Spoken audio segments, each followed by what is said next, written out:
بسم اللہ الرحمن الرحیم۔ السلام علیکم۔ ماہ رمضان کا آغاز ہے اور اسی حوالے سے ہم روزے کی فضیلت اور رمضان کے حوالے سے بات کریں گے۔ روزے کو عربی زبان میں صوم کہا جاتا ہے۔ صوم کے معنی ہے رک جانا، اس کی جمع صیام ہے، اور روزے کو صوم اس لیے کہا جاتا ہے کیونکہ رمضان کے مہینے میں انسان بہت سی ناپسندیدہ باتوں سے اپنے آپ کو روکتا ہے۔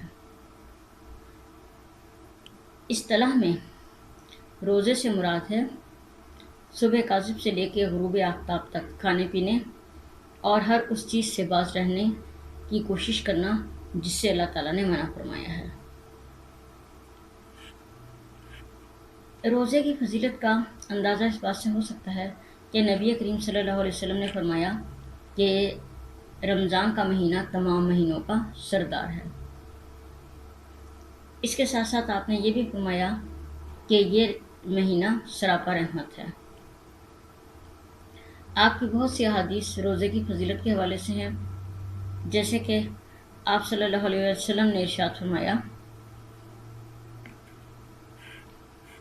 کہ جس شخص نے رمضان کے روزے محض اللہ تعالیٰ کے لیے ثواب سمجھ کر رکھے، اس کے پہلے گناہ بخش دیے گئے۔ اسی طرح ایک حدیث قدسی میں ارشاد فرمایا، اللہ تعالیٰ فرماتے ہیں کہ انسان کا ہر عمل اس کا ہوتا ہے مگر روزہ میرے لیے، اور میں اس کا بدلہ دوں گا۔ ایک اور حدیث میں رسول اکرم صلی اللہ علیہ وسلم نے فرمایا، الصوم جنہ، یعنی روزہ ڈھال ہے۔ اس کا مطلب یہ ہے کہ روزہ گناہوں کے آگے ڈھال بن جاتا ہے، اور یہ ڈھال انسان کو دوزخ کی آگ سے بچاتی ہے۔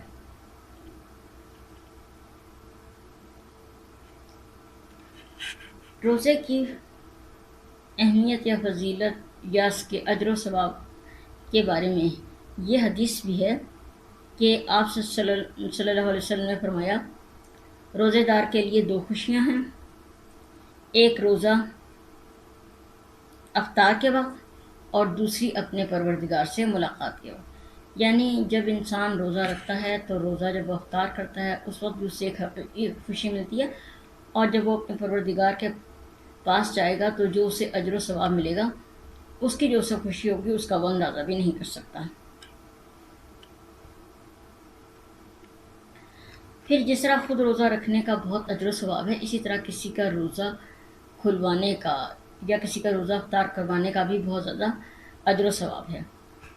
آپ صلی اللہ علیہ وسلم نے فرمایا، جس شخص نے کسی روزہ دار کو افطار کروایا تو اس کو روزے دار کی طرح اجر و ثواب ملے گا۔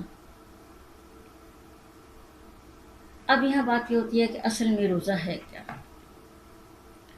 بظاہر تو ہم یہ سمجھتے ہیں کہ صبح کاذب سے لے کے غروب آفتاب تک کھانے پینے سے رک جانا روزہ ہے، لیکن یہ اصل روزہ نہیں ہے۔ روزہ حقیقی یہ ہے کہ انسان اس احساس کے ساتھ روزہ رکھے کہ وہ ہر اس چیز سے بچے گا جس کو اللہ تعالیٰ ناپسند کرتا ہے، اور اگر انسان روزہ رکھ کے بھی ناپسندیدہ باتوں میں الجھا رہتا ہے تو اللہ تعالیٰ کو اس کے روزے کی کوئی پرواہ نہیں۔ جیسے رسول اکرم صلی اللہ علیہ وسلم نے ارشاد فرمایا کہ جب تو روزہ رکھے تو تجھ پر لازم ہے کہ تو اپنے کانوں، اپنی آنکھوں اور اپنی زبان اور اپنے سارے اعضائے جسم کو اللہ کی ناپسندیدہ باتوں سے روک لے۔ ایک اور موقع پر آپ صلی اللہ علیہ وآلہ وسلم نے ارشاد فرمایا، جو شخص روزہ رکھ کر جھوٹ بولنے اور جھوٹ پر عمل کرنے سے باز نہ آئے تو خدا کو اس کے بھوکے پیاسے رہنے کی کوئی حاجت نہیں ہے۔ اسی طرح آپ صلی اللہ علیہ وسلم نے فرمایا کہ کتنے ہی روزہ دار ایسے ہیں کہ جنہیں روزے سے بھوک اور پیاس کے سوا کچھ نہیں ملتا۔ یعنی اگر ہم روزہ رکھتے ہیں اور روزہ رکھنے کے بعد ہم برائیوں سے بچنے کی کوشش نہیں کرتے، ہم دوسروں پر الزامات بھی لگا دیتے ہیں، ہم جھوٹ بھی بول دیتے ہیں، ہم کسی کو دھوکہ بھی دے دیتے ہیں، تو اللہ تعالیٰ کو اس بات سے کوئی دلچسپی نہیں کہ ہم بھوکے پیاسے رہیں۔ روزے کا اصل مقصد تو یہی ہے کہ ہم اپنے اندر تقوی پیدا کریں، جیسے قرآن کریم میں بھی اللہ تعالیٰ نے فرما دیا کہ یا ایھا الذین کتب علیکم الصیام کما کتب علی الذین من قبلکم لعلکم تتقون، کہ ایمان والو تم پہ روزے فرض کیے گئے ہیں جس طرح تم سے پہلے لوگوں پہ فرض کیے گئے تھے تاکہ تم پرہیزگار بن جاؤ۔ تو جب ہم روزے کا فلسفہ دیکھتے ہیں تو اس میں سب سے بڑی بات یہ ہے لعلکم تتقون، تاکہ تم پرہیزگار بن جاؤ۔ اور اگر روزہ رکھ کر ہم پرہیزگاری نہیں اختیار کرتے، ہم انہی برے کاموں میں الجھے رہتے ہیں جو ہم عام زندگی میں کرتے ہیں، تو اللہ تعالیٰ کو ہمارے روزے کی کوئی پرواہ نہیں ہے۔